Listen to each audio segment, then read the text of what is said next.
स्त्री यूनिवर्स यानी mad dog horror universe में स्त्री, भेड़िया, मुंजिया और स्त्री 2 आ चुकी है, जिसमें से स्त्री और स्त्री 2 तो मैं ऑलरेडी एक्सप्लेन कर चुकी हूँ। आज हम बात करते हैं मुंजिया के बारे में। तो कहानी स्टार्ट होती है 1952 में कोंकण गांव में, जहाँ पर गोटिया नाम का एक छोटा सा लड़का है जिसे मुन्नी से प्यार हो जाता है और मुन्नी उससे 7 साल बड़ी है और मुन्नी का एक बॉयफ्रेंड भी है और उसकी शादी फिक्स हो चुकी है। लेकिन गोटिया मुन्नी से शादी करना चाहता है और उसे कहता है कि तुम्हारी शादी सिर्फ मुझसे ही होगी। उसकी माँ उसको बहुत समझाती है कि तुम्हारी शादी इससे नहीं हो सकती, लेकिन वो नहीं मानता और मुन्नी की शादी फिक्स होने पर उसके होने वाले हस्बैंड को गोटिया जहर दे देता है, लेकिन फॉर्चुनेटली वो बच जाता है। उसके बाद गोटिया की माँ उसे छड़ियों से मारती है और फिर गोटिया के सामने ही मुन्नी की शादी करा दी जाती है और इसके बाद गोटिया बहुत परेशान हो जाता है और उसका मुंडन भी करा दिया जाता है। लेकिन गोटिया के सिर पे अभी भी मुन्नी से शादी करने का भूत सवार था, तो इसीलिए दूर कहीं चाटुकवाड़ी में जाकर वो अपनी बहन को वहाँ लेकर जाता है और वहाँ पर काला जादू करता है। जैसे कि हमें फिर बाद में पता चलता है कि काले जादू में पूजा के दौरान बलि भी चाहिए, तो वो अपनी बहन को बहला फुसला कर वहाँ पे इसीलिए लाया होता है क्योंकि उसे अपनी बहन की बलि देनी होती है। फिर दोनों में काफ़ी हाथापाई होती है। लड़ाई में गोटिया का सिर पेड़ के साथ बजता है जिससे कि उसकी मृत्यु हो जाती है। इतने में उसकी बहन गाँव वालों को और अपनी माँ को बुलाती है। वो लोग आकर देखते हैं तो गोटिया मर चुका था। अब गोटिया के मरने के साथ ही उसे जला दिया जाता है और उसकी जो अस्थियां हैं उसे पेड़ के नीचे दबाकर पेड़ को मौली से बांध दिया जाता है। और ऐसा इसीलिए किया था क्योंकि अगर किसी भी बालक का मुंडन होता है तो वहाँ पर एक रस्म है, 10 दिन के अंदर अगर कोई भी बालक की मृत्यु हो जाती है मुंडन के दौरान, तो वो ब्रह्म राक्षस यानी मुंजिया बन जाता है, जिससे कि वो बहुत ही खतरनाक होता है बाकी लोगों के लिए। इसीलिए उसकी आत्मा को उस पेड़ से बांध दिया जाता है हमेशा हमेशा के लिए। और फिर कहानी काफ़ी आगे बढ़ जाती है और फिर सीन आता है पुणे का, जहाँ पर एक बिट्टू नाम का लड़का अपनी माँ पम्मी और अपनी दादी के साथ रहता है और वो वहाँ पर अपनी माँ पम्मी के साथ सैलून चलाता है। बिट्टू काफ़ी डरपोक किस्म का लड़का है, लेकिन उसकी दादी उसे बहुत प्यार करती है। अब बिट्टू की ज़िद है कि वो बाहर जाकर हेयर डिज़ाइनिंग करना चाहता है और इसके लिए उसको स्कॉलरशिप भी मिल जाती है, लेकिन उसकी माँ पम्मी उसे बाहर जाने से मना कर देती है और कहती है कि फैमिली बिजनेस है तो तुम यहीं पर रहकर काम करो। अब बिट्टू के पिता इस दुनिया में अब नहीं है, लेकिन उनको क्या हुआ था और उनकी मृत्यु कैसे हुई थी ये बिट्टू को कभी कोई नहीं बताता। बिट्टू का एक दोस्त भी है स्पीलबर्ग, जो कि वीडियो एडिटर है और शूटिंग वगैरह करता है और ब्रांड्स की प्रमोशंस वगैरह करता है। और बिट्टू की एक बचपन की दोस्त भी है जो कि उसका चाइल्डहुड क्रश भी है, बेला नाम से, जिसने बिट्टू को बहुत गंदे तरीके से फ्रेंड जोन कर रखा है और उसका एक बॉयफ्रेंड भी है। बिट्टू अपने प्यार का इजहार कभी नहीं कर पाता क्योंकि वो काफ़ी डरपोक और शाई नेचर का होता है। बेला के बॉयफ्रेंड का नाम होता है कुबा, जो कि एक फॉरेनर आदमी है और वो बंदा बेला को प्रपोज भी कर देता है। और बेला का एक स्टूडियो होता है जिसकी ओपनिंग के टाइम पे वो उसका नाम रखती है Kubela. Kuba plus Bela is equal to Kubela. और फिर बेला एंगेजमेंट के लिए मान जाती है, उन दोनों की एंगेजमेंट भी हो जाती है। और उसके बाद सीन आता है बिट्टू का। बिट्टू को बचपन से ही काफ़ी गंदे नाइटमेयर्स आते हैं, जिसमें बिट्टू अपने आप को उसी पेड़ के पास पाता है जो कि जिससे मुंजिया बंद रखा है, जिससे हमें पता चलता है कि बिट्टू का कोई ना कोई कनेक्शन तो वहाँ से ज़रूर है। और फिर हमें पता चलता है कि बिट्टू उसी गांव से है जिसमें कि मुंजिया को बांधा हुआ है, लेकिन उसकी माँ कभी भी उसे उस गांव में जाना अलाउड नहीं करती। एक तो बिट्टू के पिता का कोई ना कोई राज उस गांव से है, प्लस बिट्टू के पिता के भाई से उसकी माँ की बिल्कुल नहीं बनती, इसीलिए वो गाँव नहीं जाती। लेकिन फिर उन्हें गाँव जाना पड़ता है क्योंकि बिट्टू की कज़न की शादी हो रही होती है और उसका नाम रोकू होता है। बिट्टू के काका का नाम बल्लू है, जिसकी गाँव में आते ही बिट्टू की मम्मी से दोबारा लड़ाई हो जाती है और बहस में वो अपनी माँ से कहता है, जो कि बिट्टू की दादी है, कि तुमने चेटुकवाड़ी बेचने क्यों नहीं दी। और वो उसे कहता है कि सिग्नेचर कर दो, हमें चेटुकवाड़ी बेचनी है। फिर दादी कहती है कि हम चेटुकवाड़ी को नहीं बेच सकते, वो जगह बहुत शापित है, हम ऐसा नहीं कर सकते, मैं इस पे सिग्नेचर नहीं करूँगी। और फिर वो बहस में काफ़ी लड़ाई बढ़ जाती है और फिर वो काफ़ी ज़ोर से चिल्लाकर कहता है कि अगर तुम्हारे बड़े बेटे ने ऐसा कहा होता तो तुम बेशक उस पर सिग्नेचर कर देती। और ये सब बातें बिट्टू भी सुन लेता है। और उसके बाद बिट्टू को देखकर उसके काका उसे जोर से चिल्लाकर कहते हैं कि तुम्हारा बाप उस पेड़ को जलाने गया था, पागल था, पानी में डूबकर मर गया और उसे कोई बचाने नहीं गया वहाँ पर। और ये सब सुनकर बिट्टू बहुत हर्ट हो जाता है और भाग जाता है वहाँ से उसी पेड़ के पास चेटोकवाड़ी में जहाँ पर मुंजा था। अब वहाँ पर मुंजा उस पेड़ पे होता है और बिट्टू को देखकर बहुत खुश हो जाता है, क्योंकि बिट्टू उसी का वंशज था और उसे देख सकता था और उसकी बातें भी सुन सकता था, जिससे कि मुंजा बहुत खुश हो जाता है। लेकिन उधर पूरे गांव वाले और परिवार वाले बिट्टू को ढूंढ रहे होते हैं। गांव वाले चेटोकवाड़ी का नाम सुनकर उनकी हेल्प करने के लिए मना कर देते हैं। फिर दादी संदूक से अपनी एक छड़ी निकालती है और चेटोकवाड़ी की तरफ चली जाती है। फिर हमें पता चलता है कि दादी ही गोटिया की वो बहन है, यानी मुंजा की वो बहन है, जिसे वो बचपन में बलि चढ़ाने के लिए लेकर आया था।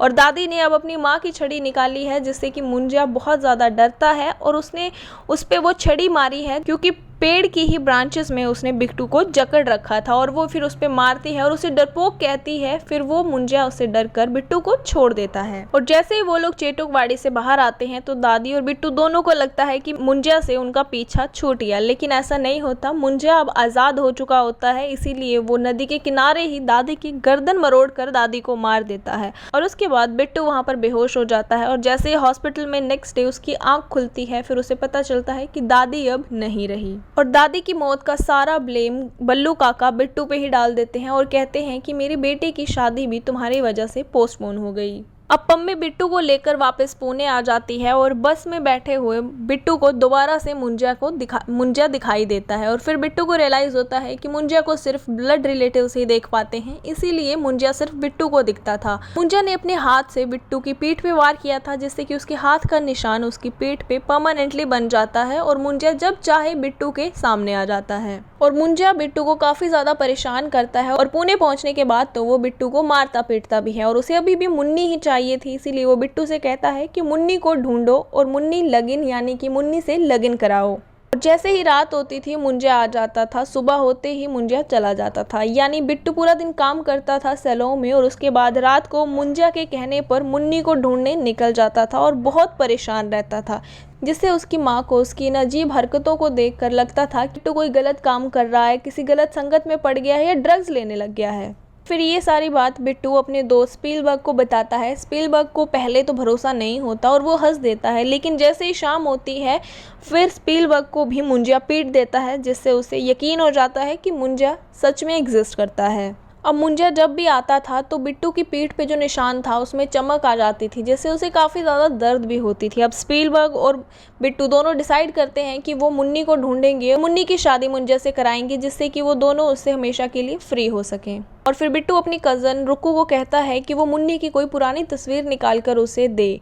अब जो स्पीलबर्ग है बिट्टू का दोस्त, उसको रुक्कू पे क्रश होता है और रुक्कू सारी पुरानी फोटोज में से फोटो निकाल कर देती है मुन्नी की, जिससे कि बिट्टू को पता चलता है कि मुन्नी की शक्ल हूबहू बेला से मिलती है। यानी कि इस वक्त जो बेला की ग्रैनी है वही मुन्नी है। और उसी रात बिट्टू मुंजा को मुन्नी के पास लेकर जाता है, यानी कि बेला के घर। लेकिन अब मुन्नी तो बहुत ज्यादा बूढ़ी हो चुकी होती है, इसीलिए मुंजा उसे देख कर कहता है कि मुझे शादी तो करनी है, लेकिन मुन्नी से नहीं, बेला से। और ये सुनकर स्पीलबर्ग और बिट्टू दोनों की हालत खराब हो जाती है और यहीं पे इंटरवल हो जाता है।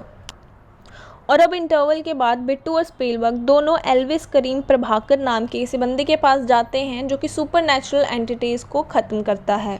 और प्रभाकर की बातों को सुनकर साफ साफ पता चलता था कि वो ढोंगी है और फ्रॉड करता है लोगों के साथ। लेकिन वो जैसे ही बिट्टू की पीठ पे मुंजा का निशान देखता है तो वो मुंजा चिल्लाता है और बिट्टू सोचता है कि तुम्हें मुंजा के बारे में कैसे पता। और फिर प्रभाकर कहता है कि इससे पहले वो 4 ब्रह्म राक्षस यानी मुंजा को ठिकाने लगा चुका है और उसे पता है कि मुंजा से छुटकारा कैसे पाना है। कि जब कोई बालक मुंडन के बाद अपने 10 दिन पूरे होने से पहले मर जाए तो वो ब्रह्म राक्षस यानी मुंजा बन जाता है। और मुंजा सिर्फ उन्हीं लोगों को दिखता है जो उनके ब्लड रिलेशन में हो और उन्हें अपनी अतृप्त इच्छा पूरी करनी होती है उनके थ्रू। और मोस्ट ऑफ द टाइम ये जो अतृप्त इच्छा है वो शादी करने की ही होती है। और जैसे ही वो पेड़ से फ्री होते हैं वैसे ही वो अपने ब्लड रिलेटिव वाले किसी भी बंदे को पकड़कर अपना हॉस्टेज बना लेते हैं, जैसे कि इस केस में मुंजा ने बिट्टू को पकड़ा हुआ है। और प्रभाकर बताता है कि शादी करने के लिए मुंजा को कोई फिजिकल फॉर्म में आना पड़ेगा, जिसके लिए वो अपनी आत्मा को एक बकरी के अंदर ट्रांसफ़र करेगा। और वो बकरी में जाएगा कैसे, तो मुंजा के ब्लड रिलेटिव से उसके खून के साथ बकरी के ऊपर एक खास किस्म का निशान बनाना होगा, जिससे कि उसकी आत्मा उसमें ट्रांसफर हो जाएगी और फिर वो उसी बकरी की बॉडी में जाकर उस लड़की से शादी करेगा और शादी करने के बाद उसकी बलि दे देगा, जिससे कि वो लड़की की आत्मा और मुंजा दोनों हमेशा हमेशा के लिए साथ रह सके। और अब मुंजा से छुटकारा पाने की टेक्निक ये है कि जब वो बकरी के अंदर जाएगा उस वक्त बकरी को मारकर मुंजा को भी खत्म कर सकते हैं। लेकिन ये बात मुंजा किसी को बताता नहीं, लेकिन प्रभाकर को मुंजा को मारने का प्लान पहले से ही पता होता है। और अब बिट्टू और स्पीलबर्ग सोचते हैं कि बेला को किस तरह उस गांव में लेकर जाया जाए और फिर वो बेला को एक वीडियो शूट के बहाने गांव में लेकर जाते हैं कि तुम्हारी जुम्बा क्लासेस के लिए, उसकी प्रमोशन के लिए वहां पर वीडियो शूट करेंगे। और अब बेला, बिट्टू, पम्मी, स्पीलबर्ग और बेला की कुछ जुम्बा क्लासेस वाली मॉडल सब लोग पहुंच जाते हैं गांव। और अब ये सब लोग बल्लू काका के घर पे ही रहने वाले थे, क्योंकि दादी ने अपनी वहाँ वाली प्रॉपर्टी रुक्कू के नाम कर रखी थी और रुक्कू इन सब को वहाँ पर रुकने के लिए अलाउ कर देती है। और अब शूटिंग स्टार्ट हो जाती है और बेला बिट्टू को बताती है कि वो कूबा से ब्रेकअप करना चाहती है, लेकिन वहाँ पर कूबा भी आ जाता है और बेला दोबारा उसके साथ हैंग आउट स्टार्ट कर देती है। और ये सब देखकर मुंजा कूबा को हॉस्पिटलाइज्ड कर देता है। और अब इसके बाद रुक्कू भी मुंजा को देख लेती है, क्योंकि वो भी उसी के ब्लड रिलेशन में होती है। और इसके बाद वो कहता है कि मेरी बेला से शादी कराओ, जितनी जल्दी हो सके उतनी जल्दी, अदरवाइज मैं रुक्कू के सारे बाल भी छील दूंगा। अब इसके बाद रुक्कू, बिट्टू और स्पीलबर्ग मिलकर बेला को कोकोनट वाटर में दारू मिलाकर पिला देते हैं, जिससे कि उसे नशा हो जाता है। और फिर ये लोग एक बकरी उठाते हैं, बेला बकरी, और रुक्कू और स्पीलबर्ग और बिट्टू सब चले जाते हैं चेटुकवाड़ी। फिर उसके बाद बिट्टू अपने ब्लड से बकरी के ऊपर एक निशान बनाता है और फिर उसके बाद मुंजा उस बकरी में एंटर कर जाता है। प्लान के अकॉर्डिंगली बकरी को मारना इनका नेक्स्ट स्टेप था, लेकिन बेला बहुत ही टल्ली होती है और उसी हालत में वो निशान बेला के ऊपर भी बन जाता है। जैसे ही बिट्टू बकरी को मारने लगता है, मुंजा बकरी से निकलकर बेला में एंटर हो जाता है और बेला की आत्मा बकरी में चली जाती है। और उसके बाद क्या था, पोजेस्ड बेला सब पे हमला करना स्टार्ट कर देती है और जो ओरिजिनल बेला बकरी में होती है वो कहीं दूर जंगल में भाग जाती है। और फिर किसी तरह वहां से बचकर बकरी को ढूंढकर वो लोग चेतुकवाड़ी से निकलते हैं और गांव की तरफ पहुंच जाते हैं। फिर गांव में उन्हें बल्लू और उसका एक दोस्त मिलता है, जिसका एक्चुअल में वो बकरी होता है, और फिर वो बंदा उस बकरी को उनसे छीन लेता है। और इसके बाद ये लोग तो बल्लू काका से उस बकरी को वापस नहीं ला पाते, लेकिन वो जाकर पम्मी को उकसाते हैं जिससे कि वो उस बकरी को वापस ले आए, क्योंकि उस बकरी के अंदर बेला थी। और इतने में वो पोजेस्ड बेला भी वहां पर आ जाती है और मुंजा बेला की बॉडी के अंदर से सबके ऊपर हमला करना स्टार्ट कर देता है। इसके बाद वहां पर प्रभाकर भी आ जाता है। फिर वो जादुई नमक से घेरा बनाता है और बेला को उसमें कैद कर लेता है। और अब था नया प्लान कि बकरी को लेकर आओ, दोबारा से वो सिंबल बनाओ और बेला की आत्मा को फिर से उसमें ट्रांसफर करो, लेकिन वो बकरी कहीं मिलती ही नहीं। और उधर पम्मी वो बकरी लेने जाती है बल्लू के पास और वो कहता है कि वो बकरी तो हमने खा ली। फिर प्रभाकर कहता है कि वो बेला की जो आत्मा है फिर वो बल्लू के अंदर है, अब बल्लू के ऊपर वो सिंबल बनाओ। उसके ऊपर वो सिंबल बनाया जाता है और उधर पोजेस्ड बेला रुक्कू को बेवकूफ बनाकर वो नमक का घेरा तोड़वाकर वहां से निकल जाती है। अब बल्लू के ऊपर खून से वो सिंबल बनाया जाता है और उधर स्पीलबर्ग ओरिजिनल बेला वाली बकरी को ढूंढ लेता है, यानी कि जो बकरी खाई गई थी वो कोई और बकरी थी। इस बकरी में बेला की आत्मा है, वो बकरी कोई और है। फिर एक सीन आता है जिसमें बल्लू, बकरी रूपी बेला, बेला रूपी मुंजा, ये तीनों एक ही जगह पे होते हैं। फिर वो निशान चमकता है और इन तीनों की आत्माएं हवा में लेविटेट करने स्टार्ट कर जाती है। और उसके बाद बेला की आत्मा तो बेला में आ जाती है, वो बकरी भी ओरिजिनल रूप में चली जाती है, लेकिन मुंजा आ जाता है बल्लू में और फिर वो सब पे हमला करना स्टार्ट कर देता है और सबसे पहले वो भागता है पम्मी के पीछे। इसके बाद बल्लू सबके ऊपर हमला करना स्टार्ट कर देता है और अब बिट्टू बिल्कुल होप खो चुका था और वो उसी नदी के किनारे होता है। फिर उसकी दादी की आत्मा आकर उसे मोटिवेट करती है और फिर बिट्टू वही स्टिक उठाता है जो कि उसकी दादी ने उठाई थी मुंजा को डराने के लिए। और फिर वो स्टिक लेकर बिट्टू मुंजा के पास चला जाता है चेतुकवाड़ी में। और अब बल्लू रूपी मुंजा बेला को मारने ही वाला था कि उतने में बिट्टू वहां पर दादी की स्टिक लेकर उस पर हमला कर देता है और उनमें काफी हाथापाई होती है। और अब फिर बिट्टू थोड़ा सा दिमाग से सोचता है और बिट्टू बल्लू को स्टिक से बैक पे उसी तरह मारता है जिससे कि वही निशान बन जाता है आत्मा ट्रांसफर करने के लिए और पेड़ पे भी वही निशान बना देता है। और अब एंड सीन में बल्लू बिट्टू को मारने ही वाला था, जिसके बाद वो निशान चमकने लग जाता है और बल्लू में से मुंजा की आत्मा दोबारा निकलकर पेड़ में चली जाती है और इस तरह से पेड़ में दोबारा से मुंजा की आत्मा चली जाती है। अब बल्लू अब अपने होश में था और वहां से भाग जाता है और पेड़ में जाने के बाद भी मुंजा ने अपनी जड़ों और टहनियों से बेला और बिट्टू दोनों को जकड़ लिया था। लेकिन बेला जलने वाली लिक्विड फेंक कर मुंजिया में आग लगा देती है, जिससे कि शायद मुंजिया अब खत्म हो गया था। और इसके बाद ये दोनों वहाँ से आज़ाद हो जाते हैं और कुछ वीक लेटर पुणे का दोबारा से सीन आता है, जहाँ पर बिट्टू और उसके दोस्त बिल्कुल ठीक होते हैं। और अब फाइनली बिट्टू थोड़ी सी हिम्मत करता है बेला को प्रपोज़ करने के लिए और उसे प्रपोज़ कर भी देता है। लेकिन बेला वो शहर छोड़कर ब्राज़ील जा रही होती है अपनी एडवांस जुम्बा की क्लासेस के लिए, और फिर से वो बिट्टू को फ्रेंड जोन कर देती है। अब बिट्टू फ्रेंड जोन में ही खुश था। और उसके बाद हमें कुछ मोन्टाज दिखाए जाते हैं, जिससे प्रभाकर दोबारा अपना वही फ्रॉड वाला काम कर रहा है। बेला अपनी जुम्बा क्लासेस एंजॉय कर रही है और बिट्टू अपना काम कर रहा है। और फिर कुछ टाइम बाद हम देखते हैं कि वही पेड़ कुछ लोग काट रहे होते हैं। अब अगर पेड़ कटेगा तो हो सकता है मुंजिया वहाँ से फिर से आज़ाद हो जाए, क्योंकि मुंजिया जला नहीं है, अभी भी पेड़ में ही कैद है। और ये सब होने के साथ साथ बिट्टू को फिर से विजन आने लग जाते हैं, और जैसे उसे ये सब एहसास होता है वो फिर से अपनी स्टिक निकाल लेता है। और वो कटा हुआ पेड़ कहीं पे ट्रांसपोर्ट किए जा रहे थे, जिसका मतलब है मुंजिया अब दोबारा ज़रूर आएगा। और फिल्म यहाँ पे ख़त्म हो जाती है। उसके बाद आते हैं पोस्ट क्रेडिट सीन, जिसमें हम जना देखते हैं जो भास्कर के साथ होता है। और अब भास्कर बिना कपड़ों के होता है, यानी कि वो अभी अभी भेड़िया से ह्यूमन फॉर्म में आया होता है। भास्कर को जना जो अंडरवियर देता है उसके ऊपर मुन्नी लिखा होता है। अंडरवियर पे मुन्नी को देखकर पीछे से मुंजा आता है और कहता है मुन्नी। तो ये बात तो बिल्कुल क्लियर हो जाती है कि मुंजा अभी मरा नहीं है। पूरी फिल्म में तो भेड़िया का कोई कनेक्शन नहीं था, लेकिन पोस्ट क्रेडिट सीन में इसे भेड़िया से ज़रूर जोड़ दिया है, जिससे कि हमें हॉरर यूनिवर्स में नेक्स्ट भेड़िया और मुंजिया का कहीं ना कहीं कनेक्शन ज़रूर दिखाया जाएगा। और मुंजिया तो अपने ब्लड रिलेटिव्स को ही दिखता है, लेकिन हो सकता है कि इस बार कुछ रूल्स चेंज कर दिया जाए तो वो जना या फिर भेड़िया या किसी और को अपना होस्ट बना ले। लेकिन मज़े की बात तो यह है कि बिट्टू को भी अब अपने विजन के कारण पता चल चुका है कि मुंजिया वापस आ गया है। और उस पेड़ को काटा क्यों गया, हो सकता है कि बल्लू काका ने वो पेड़ और वो जगह बेच दी हो, और ये किसी स्मगलर का काम भी हो सकता है, या फिर कोई और बात जो हमें आगे इस यूनिवर्स की किसी न किसी स्टोरी में तो पता चल ही जाएगा।